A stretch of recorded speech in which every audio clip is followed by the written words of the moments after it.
Olá a todos, o ano de 2025 acabou, mas a programação da TV Assembleia continua no ar, Paulo. É isso mesmo. E é por isso que a gente convida você para acompanhar a partir de agora os melhores momentos do Ponto de Vista que a gente gravou no ano passado. Assista com a gente. Vamos ver?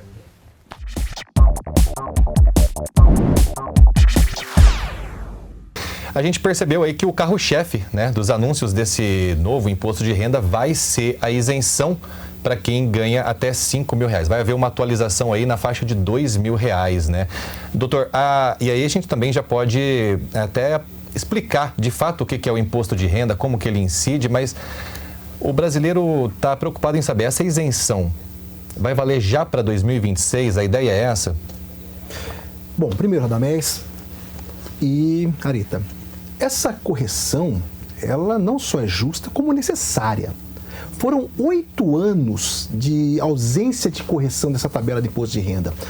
Essa ausência de correção faz com que o trabalhador tenha seu salário aumentado pela inflação, mas a tributação não acompanha a inflação, de modo que quem não pagava começa a ter possível renda e retenções em seus salários. E por que eu digo possível renda? Porque dentro do senso comum, há a ideia de que o imposto de renda é um imposto é isso. Por mais que quem está no regime CLT, por exemplo, tenha uma retenção do seu salário a título de imposto de renda, aquilo é uma retenção que culmina no ano subsequente, que é o momento do ajuste, que é o momento que estamos vivendo agora. Esse período de declaração de imposto de renda, que vocês muito bem colocaram no início do programa, olha, agora em abril e maio vamos declarar o imposto de renda, temos o leão, esse é o ajuste. Pode ocorrer de 2 servidores, por exemplo, da Assembleia Legislativa, que recebem o mesmo salário, têm a mesma retenção, mas não tem o mesmo imposto de renda, porque um dos servidores possui, por exemplo, mais filhos, possui uma situação de saúde que tenha maiores deduções, enquanto que o outro não.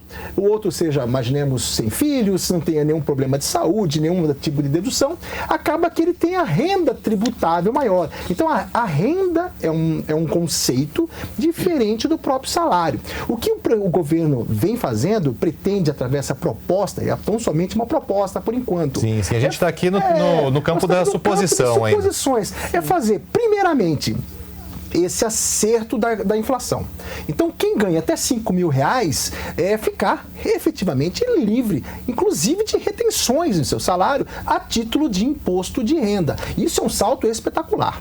Isso é um salto que, por exemplo, uma pessoa que ganha em torno de R$4.800, que inclusive é o piso de um professor, por exemplo, hoje paga em torno de R$350 por mês retido no seu salário. Esse valor já entra direto sem retenção a partir de 2026, caso esse projeto ela já vai poder contar com isso no seu orçamento. Caso esse projeto passe ainda este ano, para 2026 já não haverá essa retenção direta. É claro que todos os valores que serão pagos em 2026, o ajuste ocorrerá em 2027. A tabela, então, de fato, ela entra em 2027. Mas como o imposto de renda ele tem essas retenções mensais em 2026, se esse projeto ingressar e for aprovado em 2026, já passa a valer as retenções, já começa a observar essa nova tabela, entre aspas. Eu digo entre aspas porque não trabalhou tabela de imposto de renda. É uma forma uma técnica que eles fizeram um pouco diferente, já passa a valer em 2026. Doutor, nós sabemos que o governo não pode aumentar aí essa faixa de isenção sem buscar uma recomposição de outro lado. O projeto traz o que de novidades com relação a isso em outros campos econômicos, vamos dizer assim? Areta, e aí é o grande problema do governo. Porque não há uma única pessoa, pelo menos em sã consciência, que seja contra essa correção. Ninguém é contrário, como bem dito, é tão somente uma correção de inflação. Ninguém está falando de dar benevolência, olha, vamos dar um benefício, não. O Congresso irá aceitar, penso eu, de forma muito tranquila essa correção de 5 mil e que evolui até 7 mil reais. Agora, a lei de responsabilidade fiscal exige essa compensação. toda vez que se dá uma redução de tributação, a lei exige que, de outro lado, venha trazer da onde virá o dinheiro da qual você está se abrindo mão neste momento. Então, o que o governo fez? A proposta dele criou que ele mesmo denominou de imposto de renda pessoa física mínimo.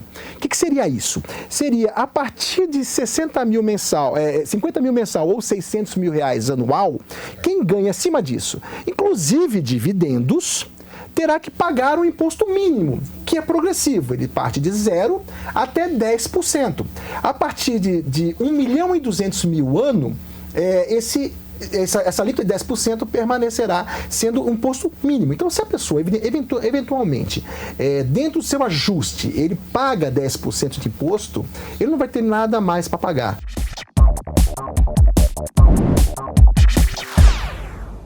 Doutor, antes de começar a falar sobre a lei, nada mais justo que definir aí a famosa faixa de fronteira. Como a lei a define? A gente tem, durante várias constituições brasileiras e durante várias legislações, definições do que seriam faixas de fronteira, né? Especificando ali vários métodos, metragens para estipular. A gente acha que a faixa de fronteira é aquela linha que divide o Brasil do Paraguai que a gente atravessa em Pedro Juan para ir comprar no Shopping China. Né? É verdade. Mas, na verdade, pela lei, atualmente, essa faixa de fronteira ela é 150 quilômetros numa linha reta para dentro do Brasil, né? Então a gente pega 150 quilômetros a partir do Shopping China. A partir da linha do Shopping China ali, 150 quilômetros para todos os lados, né? Então, só para a gente ter uma ideia do nosso estado, o Mato Grosso do Sul ele tem 45 municípios que estão em faixa de fronteira, né? Seriam em torno de 35 mil propriedades, são 13 milhões de hectares aqui no estado que estão em faixa de fronteira, ou integralmente ou parcialmente, né? A gente não tem uma dimensão do que isso seria, mas a gente tem Sidrolândia que está a 60 quilômetros de Campo Grande, né? E Sidrolândia tem parcialmente faixa de fronteira, então assim, a faixa de fronteira chega quase em Campo Grande, digamos assim. Então é muito desconhecido pelo povo o que seria faixa de fronteira. Muitas vezes tem proprietários rurais que estão em faixa de fronteira e falam assim, mas eu não moro do lado da fronteira, minha área não é do lado da fronteira, por que aqui é uma faixa de fronteira? Né? Mas ela é estipulada assim por uma questão de segurança nacional. Né? Então o governo estipula uma faixa em que ela tem um interesse maior de cuidado, de documentação, em que as terras ali que não são privadas ou que não são municípios, que são as terras devolutas, são públicas, que são de titularidade da União. São áreas onde, por exemplo, o estrangeiro não pode adquirir uma área rural livremente, ele tem alguns requisitos, muitas vezes ele precisa de uma autorização específica do Conselho Nacional de Segurança. Então é uma área pro governo estratégica, por isso que fala uma área de fronteira, né? Uma faixa de fronteira. Bacana, doutor. Perfeito. E o que a gente pode dizer a respeito da importância dessa faixa? Por que a faixa de fronteira ela tem uma regulamentação tão específica? Eu vi que, por exemplo, o senhor mencionou a questão de segurança nacional. A gente pode explicar um pouco melhor a profundidade da importância desse tema? Sim. A gente teve aqui no Mato Grosso do Sul, há muitos anos atrás, a Guerra do Paraguai, né? Que foi uma disputa territorial entre Brasil e Paraguai. O Paraguai praticamente adentrou aqui. Então, o governo estipula uma faixa em que ele vai ter uma linha de segurança, né? Por isso que a gente tem um estado militarizado. A gente tem exército em Dourados, em Bela Vista, Ponta Porã, em várias cidades. A presença do exército é constante justamente aqui. por isso, né? Que é uma faixa de segurança que o governo estipula, aonde ele vai ter um interesse maior de controlar. Por exemplo, a aquisição de imóveis rurais por estrangeiros, né? Os estrangeiros podem adquirir imóveis rurais no Brasil, mas eles têm alguns requisitos, e principalmente nessas faixas de fronteira, eles precisam de uma autorização especial do Conselho Nacional de Segurança, porque o governo pensa assim, vamos dizer que um paraguaio, a gente tem a divisa com o Paraguai, ou um boliviano, né, venha e queira adquirir uma fazenda ali do lado, na faixa de fronteira, e depois o país venha querer agregando essa fazenda dentro da área da Bolívia, ou do Paraguai, anexando. Então, o Brasil tem essa proteção, né? Ele estipula uma linha em toda a faixa de fronteira nacional, que vai do norte ao sul, justamente por questão de segurança. Muito bom. Doutor, o senhor está falando aí do procedimento, né, na verdade, da importância da regularização, dessa ratificação, levando em consideração a segurança nacional. E, a princípio, quais os documentos necessários para isso e qual o procedimento para essa ratificação? Tá. Então, vamos lá para a gente começar. O que o governo quer saber com a ratificação é se o título originário de aquisição daquela propriedade, ele é legal, válido ou não, né? Então, aquelas propriedades que eram consideradas terras devolutas, que são propriedades dentro de faixa de fronteira que eram da União, que pertencem à União, elas foram sendo tituladas pelos estados, então o estado do Mato Grosso do Sul, o Mato Grosso, elas foram sendo tituladas para particulares e algumas tinham autorização da União para serem feitas e outras não. Então o que a União quer saber? Se aquela área ela foi titulada de forma regular ou não. Se lá na origem dela tinha autorização da União para aquilo ou não, né? Se foi uma área irregular. Então o que ele quer? Que a gente pegue toda essa cadeia dominial, da última aquisição, o atual proprietário, até a origem do título daquela área, para verificar essa legalidade dessa transmissão. Então, entre os documentos, né, que precisam ser apresentados, é o requerimento para o registrador de imóveis, porque a lei estipulou que esse procedimento vai correr no registro de imóveis de cada comarca, né? Então, sua fazenda está em Ponta Porã, vai ser no registro de imóveis de Ponta Porã. Vai ser o requerimento, a cadeia dominial completa, né? Então, todo o histórico das matrículas daquele imóvel até chegar ao último título de aquisição. A cadeia dominial seria, assim, uma árvore genealógica daquela propriedade. Cada imóvel tem uma matrícula própria no registro de imóveis, né? Então, quando você é proprietário, seu nome vai ali para aquela matrícula dizendo que aquele imóvel é seu. E também vai estar registrado de quem eu comprei e de quem aquela pessoa comprou. E aí, quando vão abrindo, né, matrículas novas, ou antigamente eram transcrições e depois viraram matrículas, então cada matrícula ela faz remissão ao título anterior, né? Por exemplo, hoje se eu tenho uma matrícula, ela faz remissão. O título anterior é a transcrição de número 2000.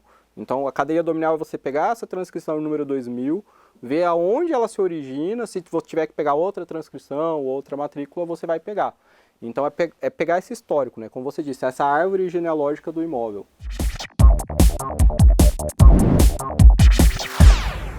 Essas etapas do cadastro eleitoral, né? Você falou sobre para quem vai votar pela primeira vez, eu ouvi, mas também existem muitas questões e muitas dúvidas a respeito de quem, por exemplo, se mudou de cidade. Isso também está compreendido no cadastro eleitoral? Sim, exatamente. O cadastro ele simplesmente fecha no início de maio do ano da eleição. Então, todas as alterações elas têm que ser feitas antes dessa data. Então, se você, por exemplo, morava lá no município de Rio Verde de Mato Grosso e aí agora mudou de cidade, está morando em Corumbá. E se você já está há mais de 3 meses em Corumbá, você já tem o direito de levar um comprovante de residência ali ao cartório eleitoral e simplesmente fazer a transferência do seu título. E essa transferência você consegue fazer até pela internet. Basta subir os documentos ali. Então é muito fácil. Não deixe para a última hora, porque senão vai enfrentar uma fila muito grande. Ô Marcos, falando em eleitores, né? Quem precisa regularizar a sua situação, seja porque não votou na última eleição ou porque não pagou alguma multa? Temos novidades sobre essa questão? Os prazos, os procedimentos, como vai funcionar daqui para frente? As regras eleitorais, ela está no momento de estabilidade, mas de atenção. Por quê? Porque tramita perante o Congresso Nacional o PLP 112/2021, que é o novo Código Eleitoral que traz uma revolução das normas eleitorais. Então, se eventualmente até o final do mês houver essa aprovação pelo Congresso e a sanção pelo Presidente da República, certamente teremos um novo regramento para as eleições de 2026. Porém, neste momento, as regras valem, o prazo continua o mesmo, então você que está em casa, você que quer fazer a regularização, hoje mesmo, terminando esse programa, assista o programa até o fim e depois você pode acessar o site e já fazer a regularização, se eventualmente você deixou de votar em uma eleição. E quando a gente fala alguma eleição, cada turno que você deixa de votar é uma eleição. Então, 3 eleições diferentes ou seguidas que você deixou de votar ou de justificar, você tem um título cancelado. E se deixar para depois, você não consegue votar em outubro. Mas é isso aí. A gente falou aí, cobriu bastante parte das preocupações dos eleitores, mas a gente também está preocupado em apresentar o que os futuros candidatos têm que fazer, né? A gente sabe que existe uma linha cronológica, né? E a gente vai ouvir falar muito termos como filiação partidária, janela partidária, registro da candidatura, convenção partidária, ao longo dos próximos meses isso aí vai estar presente em todos os jornais. O que a gente pode falar a respeito dessa linha cronológica aí que os candidatos... Eu estou pensando em me candidatar para a próxima eleição. O que eu já posso adiantar, Márcio? O que você falou, Paulo, é muito importante. Por quê? Porque no regramento anterior, a questão do domicílio eleitoral e da filiação partidária era 1 ano antes que tinha que ser resolvido. Só que isso mudou, a lei mudou e o prazo de ajuste do domicílio eleitoral e da filiação partidária é de até 6 meses antes da eleição. Então ali até 6 de abril, o candidato ele já tem que estar com o domicílio eleitoral na circunscrição que ele for concorrer. Então, por exemplo, como as eleições de 2026 são eleições gerais, ou seja, vai ser para presidente da República, para senador, para deputado federal, deputado estadual, então ele já tem que ser eleitor do Mato Grosso do Sul até 6 de abril, justamente para concorrer nessa eleição. E isso tem que ficar bem claro, porque ainda que o cadastro feche só em maio, para o candidato, ele tem que estar devidamente registrado naquela circunscrição, ou seja, naquele estado, até 6 de abril. E é o mesmo prazo também para a filiação partidária. A filiação é o mesmo prazo? É o mesmo prazo de 6 meses. A grande diferença que existe é que entre o início de março e o início de abril existe algo que chama janela partidária. O que é essa janela partidária? A janela partidária é quando candidatos aí, eventuais deputados federais, deputados estaduais no exercício do mandato, eles podem trocar de partido sem sofrer aquela ação que ele perde o cargo, porque o Supremo Tribunal Federal entendeu que o cargo do parlamentar pertence ao partido e não ao candidato. Então, essa janela partidária vai ser a hora das trocas, dos ajustes e tem que ficar com bastante atenção a todos os integrantes de partidos políticos. Se você é eleitor e se eventualmente você deixou de votar ou justificar, vá agora, procure essa regularização agora, não deixe para a última hora, não precisa ficar horas e horas na fila ali no início de maio, vá agora, o Tribunal Regional Eleitoral, os cartórios eleitorais estão prontos para receber vocês, a gente tem um serviço de primeira, a gente gosta muito do que a gente faz e o que eu digo para vocês é, as eleições elas serão mais uma vez bem realizadas, serão seguras e a administração do Tribunal Regional Eleitoral está pronta para bem receber toda a sociedade civil em mais uma festa da democracia no ano de 2026. Nós queremos saber o que é o CIB, como e por que ele foi criado. Conta pra gente um pouquinho. Então, o CIB, Cadastro Imobiliário Brasileiro, ele vem aqui para os imóveis rurais, como nós temos para a pessoa física, pessoa natural, nós temos o CPF, que é um número que identifica a pessoa perante a Receita Federal. Então, todas as informações da pessoa física, pessoa natural, estão lá no CPF, o nome da mãe, a data de nascimento. Da pessoa jurídica, nós temos o CNPJ. Então, nós temos o CNPJ, que identifica a localização da empresa, a atividade que ela exerce, quem é o proprietário. Então, e nós temos agora, para os imóveis rurais, nós temos um cadastro único, e veja bem, esse cadastro único iniciou por onde? Iniciou pelos imóveis rurais, porque a Receita já existia um identificador perante a Receita Federal, mas com a finalidade exclusivamente tributária, que era o NIRF, número do imóvel na Receita Federal, que era utilizada, por exemplo, para transmitir a declaração de ITR, e que tinha ali as informações do imóvel perante a Receita Federal. Mas esse CIB ele é mais amplo. Então, ele pretende, e o escopo dele são todos os imóveis do país, não só os rurais, como os urbanos. Cada imóvel do Brasil, não só imóvel rural urbano, mas bens especiais, por exemplo, uma usina hidrelétrica, vai ter também um CIB para identificar ela perante a Receita Federal. Então, a ideia do cadastro é mapear todos os imóveis do Brasil, seja rural, seja urbano, e ter ali suas informações, qual o tamanho da propriedade, a quem pertence, qual o valor venal desse imóvel. Então vão ter todas essas informações no cadastro CIB. Isumilson, a gente pesquisando a respeito do CIB, percebe que são vários os relatos indicando uma relação com a reforma tributária. É isso? Existe essa relação? Como que essa relação acontece? Assim, o que diz é porque na lei de criação do IBS, que vai substituir o ICMS e o ISS, e também da CBS, que vai substituir o PIS e COFINS, está lá consignado que os os contribuintes desses dois, do IBS e da CBF, eles terão que utilizar um cadastro válido da Receita Federal. Então, seja ele o CPF, o CNPJ ou o CIB. Então, por exemplo, um imóvel rural que vá fazer comercialização, ele vai ter que ter o CIB. Então, essa é uma exigência da lei da reforma tributária, dizendo que tem que ter esse cadastro, tem que utilizar esse cadastro. Então, assim, vai ser uma obrigatoriedade, começou aí pelos imóveis rurais, né? E vocês percebem que é uma evolução natural, porque os imóveis rurais no Brasil tinham muitos problemas, né? Então, duplicidade de matrícula, imóveis que não existiam fisicamente. Sim, inclusive foi tema de um programa aqui no Ponto de Vista, a gente entrevistou o deputado Renato Câmara, lembra? Para falar sobre a regularização dos imóveis que estão na faixa de fronteira. Então, mas pela sua resposta a gente percebe que além dessa faixa também existem muitos problemas. Tudo. Então, assim, esse primeiro momento foi feito para os imóveis rurais, quer dizer, o georreferenciamento, para saber se aquele imóvel realmente existe, qual é a área real, né, quanto que está lá na escritura, quanto que tem de fato.